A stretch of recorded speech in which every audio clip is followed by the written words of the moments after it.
Et on se retrouve donc pour cette revue de presse de l'économie.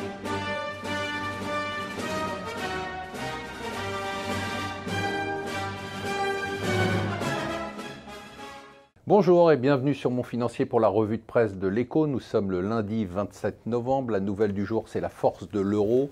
Cet euro qui bénéficie bien sûr de nouvelles négociations en Allemagne. C'est quand même un tournant entre le CDU d'Angela Merkel et le centre-gauche, le SPD de Martin Schulz.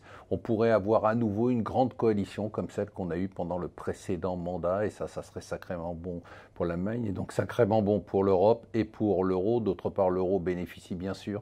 Il est porté par les résultats économiques de la zone euro et de l'Europe en général, avec des nouvelles qui sont excellentes jour après jour, des records d'activité qui datent de 2007, d'autres qui datent même de 2000. Autre événement important en première page du FT, c'est tout ce qui se passe en Arabie Saoudite. D'abord cette guerre froide qui devient de plus en plus chaude avec l'Iran. D'autre part, tous ces gens qui sont arrêtés toujours au Ritz-Carlton, qui sont en train de négocier leur liberté contre de l'argent jusqu'à 70% de leurs actifs.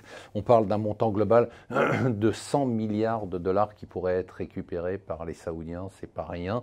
D'autre part, beaucoup de tensions encore, puisque l'Arabie Saoudite a dit qu'elle a monté une coalition de 41 États, principalement sunnites, pour éradiquer le terrorisme islamique. Rien que ça. Un projet de loi présenté aujourd'hui qui fait du bien, alors même s'il est un peu timide, on aurait pu espérer mieux, mais c'est quand même, ça va dans la bonne direction. Le droit à l'erreur, la possibilité pour les entreprises et les particuliers de considérer qu'ils ont fait une erreur dans leur déclaration, par exemple, d'impôt ou dans leur rapport à l'administration. Une modification globale des rapports avec l'administration, ça ferait du bien de ne pas avoir une administration qui soit toujours là pour sanctionner, mais plutôt une administration avec laquelle on pourrait fonctionner. Ça serait un sacré changement d'état d'esprit. Enfin, il ne faut peut-être pas rêver, ça ne sera pas pour demain. Je vous avoue que j'en ai ras-le-bol de ce Black Friday, là, ce truc américain qui nous est tombé dessus. Ça fait 4 jours qu'on se le tape et je me suis dit, tiens, aujourd'hui c'est lundi, ça y est, c'est terminé. Ben non, parce qu'aujourd'hui c'est le Cyber Monday. Voilà, après le Black Friday, le Cyber Monday, tous ces trucs qui sont importés des États-Unis, ça fait mal.